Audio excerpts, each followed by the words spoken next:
Happy Fragrant Friday, fraghead.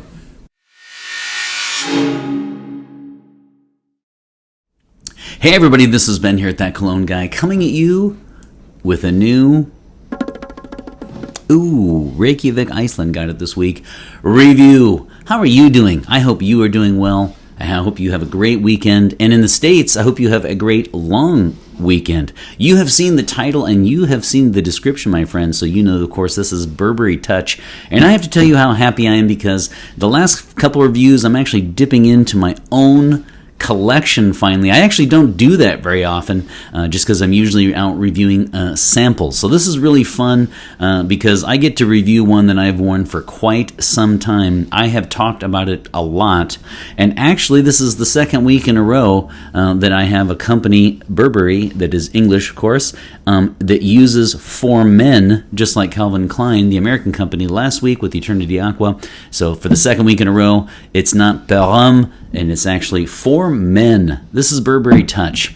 So before I dive in on the review, let me quickly say, since last Friday, I always kind of tongue-in-cheek say that I have gone viral, and then I've had an avalanche. It is tongue-in-cheek, folks. That said, I have to tell you, last week I reviewed Eternity Aqua by Calvin Klein. I did give it a 5 out of 5. I stand by that, of course. What was interesting about that was last week was very different from my normal weeks. I actually had many people unsubscribe, and then after that, I had many people subscribe. So it was weird because usually I'll have no unsubscribers, maybe one, but then I'll have a few newbies. And this last week, I've actually had a lot unsubscribe, and then a lot subscribe. So controversy abounds when it comes to That Cologne Guy, and apparently giving 5 out of 5 on Eternity Aqua.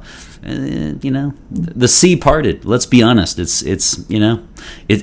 a big deal, and apparently some people don't agree. But all jokes aside, I really appreciate you. If you recently subscribed, welcome to the channel. And if you're watching this because you were searching for Burberry Touch and you just found me, make sure you subscribe, and always feel free, of course, to let me know in every episode, if you don't have too much to say about the fragrance, let me know what your scent of the day is.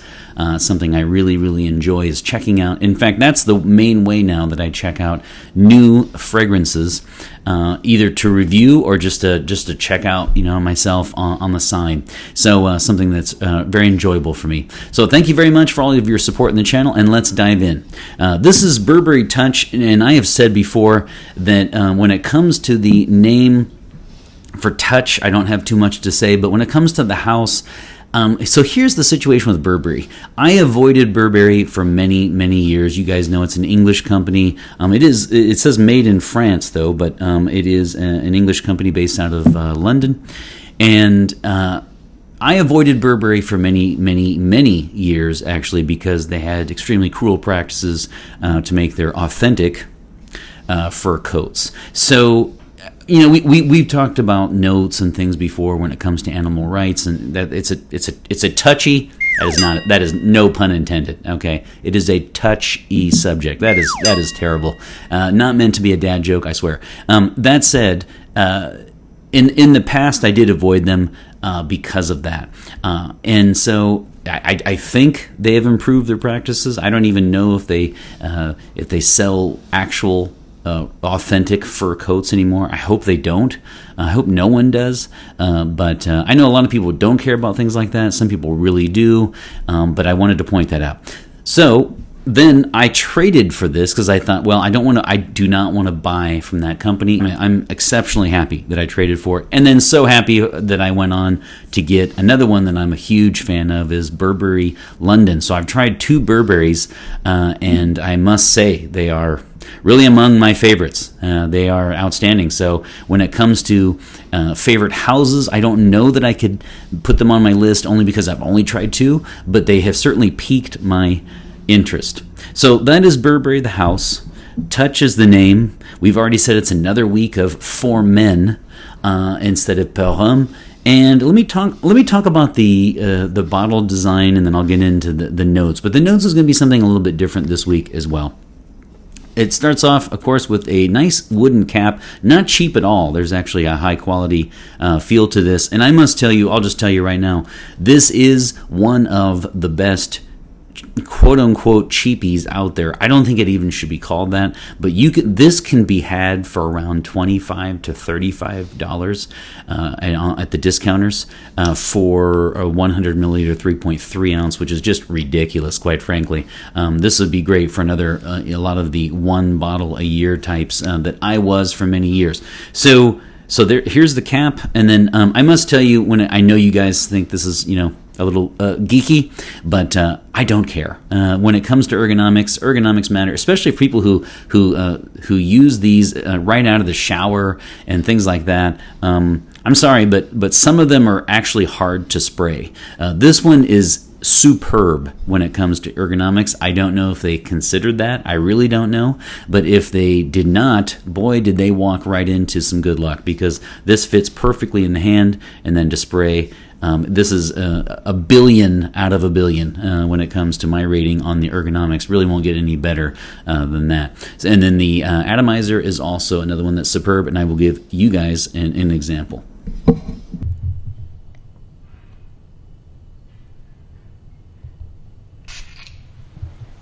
Okay, so it emits a lot, and it fits perfectly in the hand, sprays perfectly. What more do you want when it comes to the bottle? On the bottom, it does have quite a bit of information. I don't know if you'll be able to see it though. Yeah, actually you can. The lighting's pretty good. You can see they give you the size, the company, the name, just everything you would expect. And then they also give you the batch number, which is AJ6H56EW. That is, again, batch code number AJ6H56EW, and that makes this a 2016 batch. So I have had this in my collection a long time. I've talked about it, and it's made a lot of my top 20 and lists and things like that, and it was just high time to finally give this the review that it deserves. You guys know that when I talk about notes, what I usually do is I will talk about the notes that I am able to tease out from the fragrance. And then one thing that subscriber Ray actually helped me with was a while back he mentioned I should try to work on describing the actual overall smell and what it, like to actually give the description to you guys of like walking through, taking a stroll through a garden or something. That is something that, of course, I'm always trying to improve on. My natural tendency is to kind of talk about the notes more. This episode is actually going to be the opposite. So what I'm going to do is I'm going to read you the notes that they list. I mean, really and it's because other than violet, I don't really get a ton of notes that I can tease apart. For me, it's really more of the overall smell itself. So I'm going to read the notes, but I want you to know these are not ones that I picked up. I'm actually just reading it from Fragrantica. Violet leaf, top notes. So violet leaf. And then it's Artemisia, and I looked that up because I did not know, and that is a large genus, a large genus of plants. You can tell I really know a lot about plants, and there are many types, but often the three major ones of Artemisia are mugwort, which sounds like a Harry Potter place, wormwood, also sounds like a Harry Potter place, and sagebrush. So if it sounds like I don't know what I'm talking about, I don't. So that is Artemisia. And there are hundreds of types under this class of plants, or genus of class, and three big ones are mugwort, wormwood, and sagebrush. And again, I just frankly wanted to take a walk down Harry Potter Lane.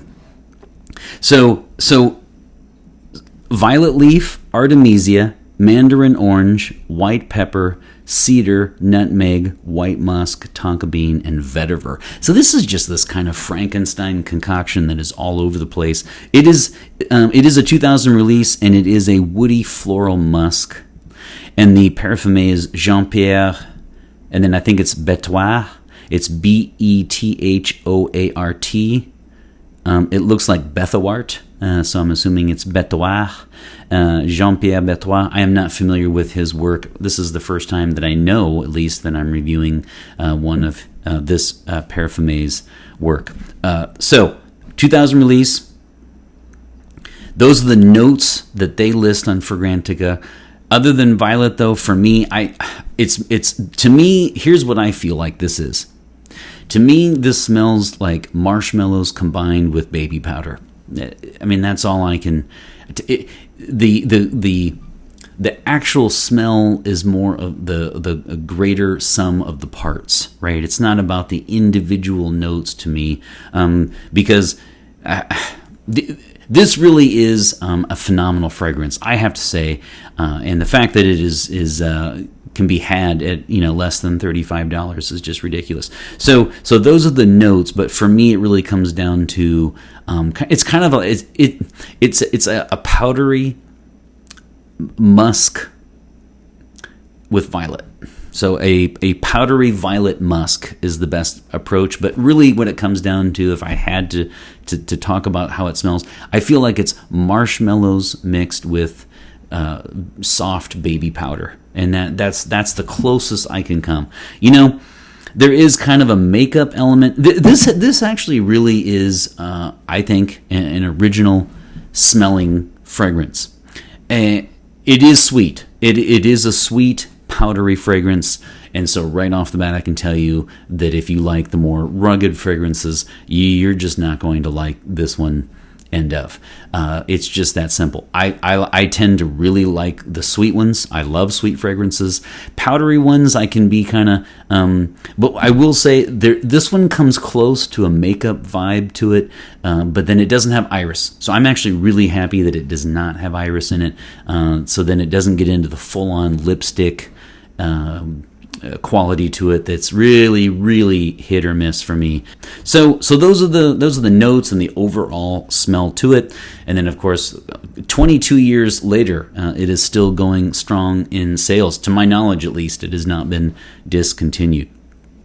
To my knowledge, let me know if it has. All right, so let's get down to longevity, projection, and sillage. I have very good news. In fact, does it say here if it's it is an EDT, and it says that. This is one of my favorite ones in terms of projection. But I'll tell you why. This one has, kind of like Dolce & Gabbana Parfum, the original formulation, it has a distinct ability. So you guys know that sometimes you'll smell a fragrance, when you first emit it, and then for like 15, 20 minutes, half hour, and then you don't smell anything. So you get olfactory fatigue, and then you just get used to the smell, and you don't smell anything. And then you walk into a room, and then someone says, whoa, go easy on the trigger, or, what is that you're wearing? They can pick it up, and you think it's long gone. We've all had that happen to us. And then we have fragrances like the Blue Beast, of course, that just, or Yop Pour Homme, which never goes away, and it's just kind of nuclear. This has an incredible ability to come in and out throughout the day, and I absolutely love that about this fragrance. So the longevity is, I debate between 6 and 8 to 10. I'm not going to do the 2-hour thing. I'm going to say it's just 8 hours. It is perfect for a work shift. It is 8 hours. I'm not going to do the 6 to 8 or 8 to 10. If you forced me to, I'd probably say 8 to 10, closer to 8. Because the longevity is it's rock solid. But it's actually better than that for me, because the projection will kind of come in and out as it interacts with your skin, and so there'll be times at like 9 in the morning that it smells very strong on you. You can pick it up, and then maybe around 1:30, let's say after lunch, you decide to take a very quick stroll and then head back to the office. Maybe you're running an errand, or maybe you're just trying to get a few steps in during your break. You'll be able to catch a waft every once in a while, surprisingly. And I just love that about this fragrance. It has a very soft, cool calm confidence to it. And that needs to be said. And I think this is an underrated fragrance, partly because of that. Because a lot of fragrances will clear out a room, and then other ones will just dissipate, and after 20 minutes they're just gone. And this one has this incredible ability to last, and you'll be able to pick it up, and then others will too. But it's never nuclear, and it's also never a skin scent. It's just perfect. So I love the longevity, and I love the projection and the sillage. You're going to get compliments with this one. You will get stopped. People will ask you. It is a very specific fragrance. If they smelled it before, they will ask you. And I have a sneaky suspicion that this will also be quite popular with the ladies. So all good news abounds. In fact, for me, when I think of the ideal EDT concentration, I actually think of Burberry Touch. So let's get to age and gender. So when it comes to gender, I'm going to get, if we're doing our unsponsored Lucky Scent continuum here of feminine, unisex. There we go. Feminine, unisex, and then masculine. I would put this for me right in masculine, and I'm sorry, right in unisex, excuse me. And I feel it, for those who feel that it leans too feminine, here's what I would say. I think you're thinking of the initial blast, because it does have in the beginning, if you just smell the bottle, for example, it can smell slightly like a makeup, cosmetic element. If you're talking marshmallows, you're talking baby powder, you could see how powdery fragrances are going to turn off some guys. They just are. And so you might say, well, this should really lean feminine. But then think about it. Vetiver, tonka bean, nutmeg, and cedar. And that's what I mean is to me, this is a fantastic job that Jean-Pierre Betoire did in the sense that it really is in my estimation, what I would call a masculine sweet fragrance. If I had to give a percentage, if I had to, what are you going to say as far as owning this? I know Burberry Touch for women is also really popular. So what do you want to say on this? I will say, I'm going to actually say 75% men will be wearing this, and 25% women. I do think this could be worn and it would smell wonderful on a woman's skin. And I'm talking about the for men, right? Not the for women. So I'm going to go 75% men and 25% women of actually people who own it, wanted it. It's their signature scent. They sought it out. It wasn't just gifted to them. Okay, so and then let's get to age. I'm going to say for me, This one's another one that what really matters is if you like sweet. Here's what I would say on age. I actually could see this as a college. Absolutely. I'm going to go 18 and up on this one. I think 18 and up is a way to go. Obviously, it can be. It's another one that it really is not about the age, and especially because it is so cheap, this could definitely be picked up by a lot of the college students, and on up. When this bottle is out, I will absolutely be getting another one, and I think what it really comes down to is, do you like the sweet element? I won't belabor the point. So 18 and up on age. Now, here's what I want to say when it comes to versatility. I actually kind of struggle with that one because people have said that this is a highly versatile fragrance, and it is. But what I would say is that this really is a perfect choice for the one bottle a year bro, right? For many years, I told you guys before, I had one bottle. As soon as it was over, I would go out and get another one, usually either around my birthday or Christmas or something, right? And I literally had one per year. So this would be good for a gift, for someone who doesn't even have a collection. They would just like a fragrance, because it is versatile. That said, I guess the only little asterisk here would be, I personally see this more as a nighttime, evening, romantic clubbing, kind of fragrance. But I do think you could pull this off in the office. I'm not saying you could not, especially with what I said earlier about the projection and the sillage.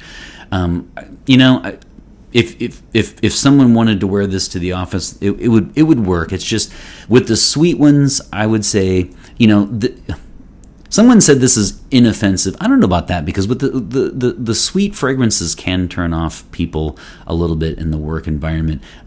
This isn't like an out of the shower clean smell. To me, that's more inoffensive. I mean, I don't know if offended would be the word, but this isn't necessarily one I would immediately think of as during the day in an office. Bottom line, you could absolutely wear it to the office. But if you do work in a very small area around a lot of people, or if you're going to spend a day in a lot of meetings with doors closed and things like that, then just go easy on the trigger on this one, and you will be fine after that. So when it comes to season, I mean, I guess I'm going to do spring. This one is more of the year-round type, but I mean, obviously, with its smell, I mean, I guess I would say, gosh. I wear this year-round. I really do. In fact, what I'm going to do? For the bonus feature, I will look at Fragrantica and what people say, and then I'll add that as my bonus feature later, because, I mean, I'm going to say spring jumps out.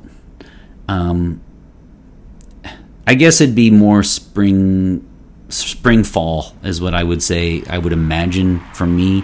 But quite frankly, this is another one that would be year-round. So I will double-check that, and I'm gonna make that my bonus feature for this episode. So check out at the end for all 37 of you who have made it this far. So when it comes to my overall rating, there's really nothing can be said here, other than, I mean, come on, guys, 5 out of 5. This must be a 5 out of 5 spray. So if you follow my channel, you know that I use a 5 spray system on my reviews, and then I put that number on me. Now, hold on.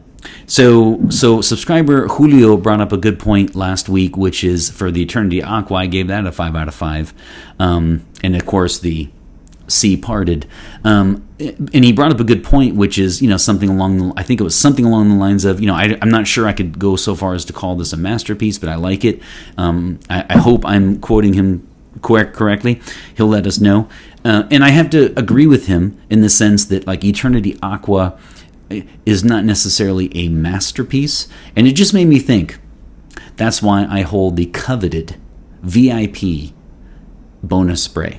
So I actually give 6 out of 5 sprays for things like Jubilation 25 Amouage, which to me really do enter into the masterpiece, including bottle design, everything.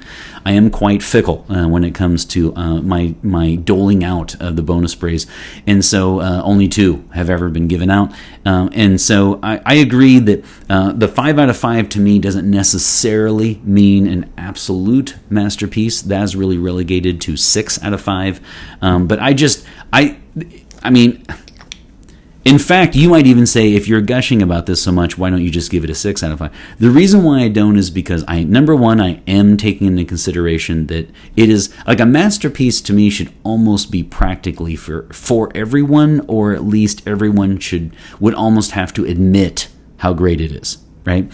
Even if they don't personally like it. This one is not going to be a favorite for everyone, obviously, because the guy who, I exchanged with said it just was not for him at all. So that's my point when it comes to the 5 out of 5. To me, it doesn't quite reach 6 out of 5. I don't know if I want to call this an absolute masterpiece. I know a lot of people a lot of guys who don't like the sweet ones or powdery ones. They will be taking a pass on this one. That said, for $35, if you are on a really tight budget and you want to get compliments, noticed, smell great, you don't mind the sweet ones, man, I mean, it's hard to beat this thing. So I personally love it, and I love the stroke of brilliance here is that right when it's going to go down that makeup, lipstick, cosmetic lane with iris. No iris is in it, and then all of a sudden the cedar and the vetiver kick in, nutmeg, and then it becomes just a very, very more masculine fragrance. And so to me, the blend of kind of the different notes with wood, and then also with the florals and then musk is a stroke of brilliance for me personally. If you find this too sweet, another one that smells like it, but it's, I would call it a little bit more quote unquote masculine, would be the He Would by D Squared. So 5 out of 5 sprays. Let's do this, and I can guarantee it's going to be a great day because I'm going to be rocking Burberry Touch for men, not parem. Boom. Boom. Oh yeah. Boom. Mm-hmm. Boom. 5 out of 5 sprays for Burberry Touch for men. Second week in a row. I'm in the giving mood, but it is worthy of that, especially when you consider the price. I have had so much fun reviewing 2 fragrances in my own collection that, quite frankly, I didn't even need to wear this week, obviously, because I've had them for so long, especially the Eternity Aqua, but it was fun to reach into the collection. What do you guys think? Do you like the sweet ones? Do you disagree with my rating? And do you feel like Burberry Touch is worthy of a 5 out of 5 spray? And let me know. If you don't have too much to say, but you would just like to chime in, always let us know what your scent of the day is. Don't forget to like, comment, and subscribe, of course. And don't not forget to smash, and I literally mean smash, the notification bell, especially if you watch me on your phone. I will see you next Friday. You take care. Stick around for the bonus feature. And always remember, my friends, fragrance marks the celebration of today. Take care, everybody.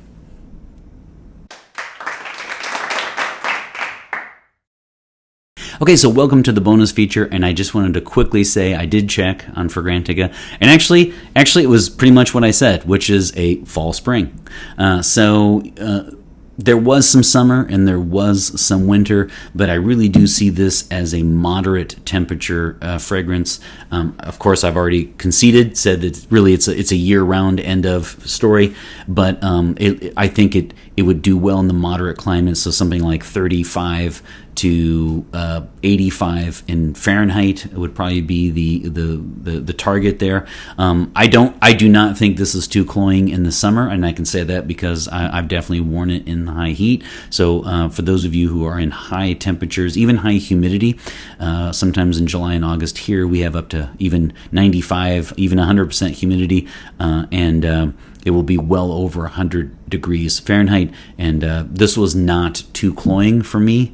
I don't think that's the ideal time to wear it, but I don't think it was too cloying. I also wore it in the heart of the winter, and sometimes it'll get about 20, 30 below again in Fahrenheit here, so quite cold, and this does quite well indeed. So 366 days a year if it's a leap year, and if not, if you really like seasons, fall, spring. Have a great week, and I'll see you next Friday. Take care.